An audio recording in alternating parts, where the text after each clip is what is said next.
والسلام على من لا نبي بعده أما بعد فأعوذ بالله من الشيطان الرجيم بسم الله الرحمن الرحيم قال الله تبارك وتعالى لقد كفر الذين قالوا إن الله هو المسيح ابن مريم وقال المسيح يا بني إسرائيل اعبدوا الله ربي وربكم إنه من يشرك بالله فقد حرم عليه الجنة ومأواه النار وما للظالمين من أنصار لقد كفر الذين یقیناً بلا شبہ کفر کیا ان لوگوں نے قالوا جنہوں نے کہا ان اللہ هو المسیح ابن مریم کہ مسیح عیسیٰ ابن مریم ہی اللہ ہے یا اللہ ہی مسیح ابن مریم ہے وقال المسیح اور جناب عیسیٰ علیہ السلام نے کہا یا بنی اسرائیل اعبدوا اللہ اے بنی اسرائیل تم عبادت کرو اللہ کی ربی جو میرا رب ہے وربکم اور تمہارا بھی رب ہے انہو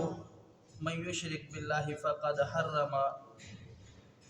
یقیناً بے شک جس نے اللہ رب العالمین کے ساتھ شرک کیا اللہ رب العالمین نے حرم اللہ اس پر حرام کر دی علیہ الجنہ جنت کو ومأواہ النار اور جو اس کا ٹھکانہ ہے وہ آگ ہے جہنم ہے وما للظالمین من انصار اور نہیں ہے ظالموں کے لیے کوئی مددگار یا کوئی مدد کرنے والا گزشتہ آیات سے آپ سماعت فرماتے چلے آ رہے ہیں کہ اللہ رب العالمین نے یہود کی مذمت کو بیان فرمایا اب یہاں پر اللہ رب العالمین نصارہ کے اس گروہ کی مذمت کو بیان فرما رہا ہے کہ جو یہ عقیدہ رکھتے تھے کہ جناب عیسیٰ علیہ السلام معاذ اللہ رب العالمین یا اللہ کا حصہ تھے یا اللہ کے بیٹے تھے تو اللہ رب العالمین نے ان کی مذمت کو بیان فرمایا اور جناب عیسیٰ علیہ السلام کا جو قول تھا جناب عیسیٰ علیہ السلام جس دعوت کو لے کر کے آئے تھے جو دعوت اپنی قوم کو دی تھی اس دعوت کا بھی ذکر کیا کہ جناب عیسیٰ علیہ السلام کا خود کیا عقیدہ تھا فرمایا کہ عیسیٰ علیہ السلام کا خود یہ عقیدہ تھا وقال المسیح یا بنی اسرائیل اعبدوا اللہ کہ اے بنی اسرائیل تم اللہ رب العالمین کی عبادت کرو ربی جو میرا رب ہے وربکم اور تمہارا بھی رب ہے یعنی عیسیٰ علیہ السلام کا یہ عقیدہ تھا کہ اللہ رب العالمین کی عبادت کی جائے اللہ پاک ہی میرا رب ہے اور تمہارا رب ہے میں انسان ہوں میں کیسے معاذ اللہ رب العالمین ہو سکتا ہوں میں تو اللہ کا نبی ہوں اللہ کا رسول ہوں اللہ کا پیغمبر ہوں یاد رکھیے گا اللہ رب العالمین نے اس دنیا میں انسان کو بھیجا صرف اور صرف اپنی عبادت کے لیے عبادت میں سب سے بہترین چیز یہ ہے کہ عقیدہ اچھا ہو اگر عقیدہ اچھا ہے تو پھر اللہ رب العالمین کے ہاں ساری عبادتیں قابل قبول ہے اگر عقیدہ ناقص ہے عقیدے میں اللہ رب العالمین کے ساتھ کسی کو شریک کر دیا بندے نے تو پھر بندے کی کوئی عبادت اللہ رب العالمین کے ہاں قابل قبول نہیں ہے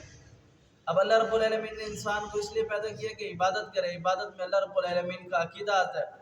اب جس بندے نے عقیدہ جس بندے کا درست نہ ہو تو پھر اس کی کیا عبادت کیا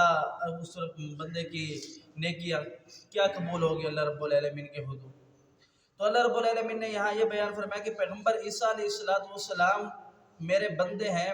میرے رسول ہیں میرے پیغمبر ہیں نہ کہ وہ اللہ ہے اس کی آپ عبادت کرے اسے اللہ رب العالمین کا رتبہ اور درجہ دے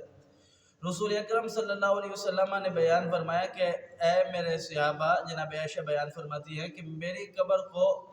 تم عبادت خانہ نہ بنا دینا اور یہود اور نصارہ پر اللہ کی لعنت ہو کہ انہوں نے اپنے انبیاء کی قبروں کو عبادت خانے بنا دیے یعنی قبروں پر جا کر کے ان سے دعائیں مانگنا ان سے اپنے مسئلوں کا حل مانگنا پریشانیوں کا حل مانگنا تو اللہ رب العالمین ہر چیز کو معاف کر سکتا ہے ہر چیز کو معاف کر سکتا ہے اللہ پاک خود قرآن پاک کے اندر فرماتا ہے کہ جتنے بھی بڑا انسان میرے پاس گناہ گار آئے گا میں چاہوں میں معاف کر دوں اس کا مطلب یہ نہیں ہے کہ بندہ گناہ کرتا رہے اس کا مطلب یہ ہے کہ اللہ بادشاہ ہے جسے چاہے اللہ نے کہا ہے کہ میں معاف کر دوں گا لیکن شرک واحد ایک ایسا جرم ہے اللہ رب العالمین کیا جس کے بارے میں اللہ پاک فرماتے ہیں کہ میں پھر اسے معاف نہیں کروں گا جناب لقمان علیہ السلام اپنے بیٹوں کو نصیحت کرتے ہیں فرماتے ہیں کہ وَإِذْ قَالَ لُقْمَانُ لِابْنِهِ وَهُوَ يَعِظُهُ يَا بُنَيَّ لَا تُشْرِكْ بِاللَّهِ إِنَّ الشِّرْكَ لَظُلْمٌ عَظِيمٌ اے میرے بیٹو تمہیں جتنی بھی دنیا کے اندر اذیت دی جائے کاٹ دیا جائے جلا دیا جائے تم سے جتنی بھی دنیا کے اندر پریشانی ہے، مصیبتیں ہے، عظیمتیں ہے، برداشت کر لینا، اللہ کے ساتھ شرک نہ کرنا، ان الشرک لظلم عظیم، اس وجہ سے کہ جو شرک ہے یہ بہت بڑا جرم ہے۔ اب اس بات کا اندازہ آپ یہاں سے لگا لیجئے کہ اللہ رب العالمین نے اس دنیا کے اندر جتنی مخلوقات بھیجی، سب سے عظیم مخلوق انسان کو قرار دیا۔ انسانوں میں سب سے عظمت والے جو انسان ہے وہ رسول ہے، پیغمبر ہے، اللہ کے نبی ہیں، اللہ رب العالمین کی طرف سے چنے ہوئے یہ بندے سب سے اللہ رب العالمین کی چہیتے ہیں۔ اور اللہ رب العالمین نے جناب نوح علیہ السلام کو اپنا پیغام دیا، کہا کہ دنیا کو دعوت دو۔ جب کوئی ایمان نہیں لے کر کے اللہ رب العالمین نے بیان فرمایا کشتی بناؤ فلاں فلاں فلاں طریقہ، بڑا لمبا واقعہ آپ سماعت فرما چکے ہوں گے۔ تو جناب نوح علیہ السلام نے کشتی بنائی اور اپنے بیٹے کو کہا کہ میرا بیٹا مان جا، اللہ کی دعوت کو قبول کر لے، ان قریب اللہ رب العالمین کا ایسا عذاب آنا والا ہے کہ سب کچھ غرق ہو جائے گا۔ تو اس نے کہا کہ ابا کیا بات کرتے ہو، پرانے زمانے کے لوگ ہو آپ، میں وہ فلاں بڑی جو پہاڑی ہے میں اس کے اوپر چڑھ جاؤں گا، کون سا اللہ کا عذاب، وہاں تو تھوڑی پانی آ سکتا ہے۔ تو جب پانی آیا اور وہ غرق ہونے لگا تو جناب نوح علیہ السلام نے اللہ رب العالمین سے دعا کی کہ اللہ میرے بیٹے کو بخش دے، میرے بیٹے کو بخش دے، میرے بیٹے کو بخش دے۔ تو اللہ رب العالمین نے بیان فرمایا کہ اے نوح اگر پھر تم نے یہ بات کی تو تم بھی ظالموں میں سے ہو جاؤ۔ یعنی اللہ رب العالمین نے توحید پر کوئی کمپرومائز نہیں کیا۔ وہ اللہ کے پیغمبر، اللہ کے چہیتے، اللہ کے رسول کا بیٹا بھی ہونا تو اللہ نے کہا کہ نہیں، یہ تو بیٹے کی بات ہے، اب باپ کی بات سن لیں۔ جناب ابراہیم علیہ السلام جن کے ابا کا نام آذر تھا، انہوں نے ابراہیم علیہ السلام نے اللہ رب العالمین نے خلیل اللہ کہا ہے کہ میرا دوست۔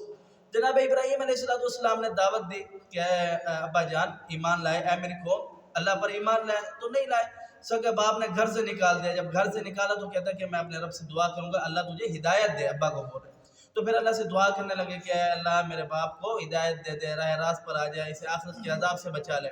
تو اللہ رب العالمین جناب ابراہیم علیہ السلام سے کہنے لگے کہ ابراہیم اگر پھر آپ نے اپنے باپ کے بارے میں دعا کی